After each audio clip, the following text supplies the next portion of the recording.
শরীরের রক্ত স্বল্পতা দূর করার জন্য অথবা রক্তের হিমোগ্লোবিনের মাত্রা বাড়ানোর জন্য কি ধরনের খাবার অথবা ঔষধ খাবেন সেটি সম্পর্কে আজকে আলোচনা করব।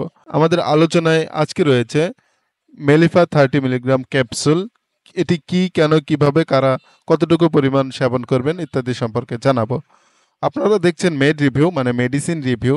মেডিসিন সংক্রান্ত আলোচনা নিয়মিত পেতে চ্যানেলটি সাবস্ক্রাইব করতে পারেন।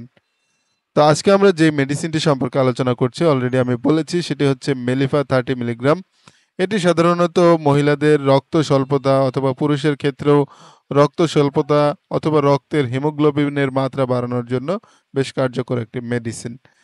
তো রক্ত স্বল্পতা যদি আপনার হয় তাহলে কিভাবে বুঝবেন? রক্ত স্বল্পতার কিছু লক্ষণ রয়েছে, যেমন শরীরে হিমোগ্লোবিনের পরিমাণ কম হলে ত্বক ফ্যাকাশে দেখায়। এছাড়া কারো শরীরে হিমোগ্লোবিনের পরিমাণ কমে গেলে মুখ, মাড়ি, ঠোঁট, নিচের চোখের পাতা এবং নখ ফ্যাকাশে হয়ে যায়। শরীরের আয়রনের ঘাটতি হলে হৃদস্পন্দন বেড়ে যায়। সময় মতো চিকিৎসা করানো না হলে হৃদরোগে আক্রান্ত হওয়ারও ঝুঁকি থাকে।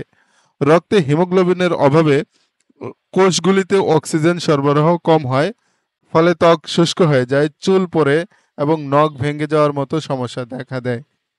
আয়রনের অভাবে দেহে হিমোগ্লোবিনের মাত্রা কমে যায়, তখন শরীরের টিস্যুগুলিতে অক্সিজেন সরবরাহ করতে অসুবিধা হয়।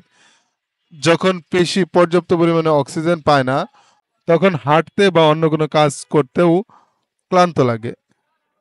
শরীরের লৌহের ঘাটতি হিমোগ্লোবিন কমে যাওয়ার অন্যতম কারণ।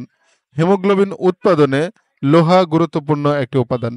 লৌহ সমৃদ্ধ খাবার যেমন মুরগির মেটে বা কলিজা, ঝিনুক, ডিম, আপেল, বেদানা, ডালিম, তরমুজ, কুমড়ার বিচি, খেজুর, জলপাই, কিশমিশ এগুলো খুবই গুরুত্বপূর্ণ ভূমিকা রাখে। আপনি এগুলো সেবন করতে পারেন, তাহলে শরীরের রক্তের স্বল্পতা দূর হবে অথবা হিমোগ্লোবিনের মাত্রা বৃদ্ধি পাবে। এছাড়া ভিটামিন সি সমৃদ্ধ খাবার খেতে পারেন, সেগুলো আপনার শরীরে রক্ত বাড়াতে সহায়তা করবে। এ তো গেল খাবারের কথা। অনেক সময় দেখা যায় যে আমাদের শরীরের সমস্যার মাত্রা একটু বেশি হয়ে যায়, সেক্ষেত্রে আমরা ঔষধ সেবন করতে পারবো। যদি আপনার সমস্যার মাত্রা অতিরিক্ত হয়, সেক্ষেত্রে আপনি এই যে মেলিফা ক্যাপসুল এটি ব্যবহার করতে পারেন। এটি মূল উপাদান হচ্ছে ফেরিক মেল্টন, আর এটি প্রস্তুত করে নাভানা ফার্মাসিউটিক্যাল লিমিটেড। বর্তমান সময়ে আধুনিক মেডিসিনগুলোর মধ্যে এটি অন্যতম, যেটি আপনার শরীরের আয়রনের ঘাটতি অথবা রক্ত স্বল্পতা দূর করতে ব্যাপক সহায়তা করতে পারে।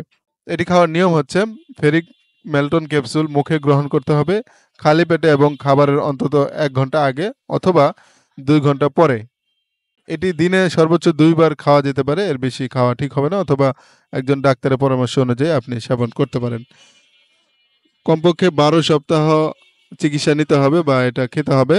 আর ফেরিটিন লেভেলের স্বাভাবিক সীমার মধ্যে না আসা পর্যন্ত যতদিন প্রয়োজন হয় চিকিৎসা চালিয়ে যাওয়া উচিত।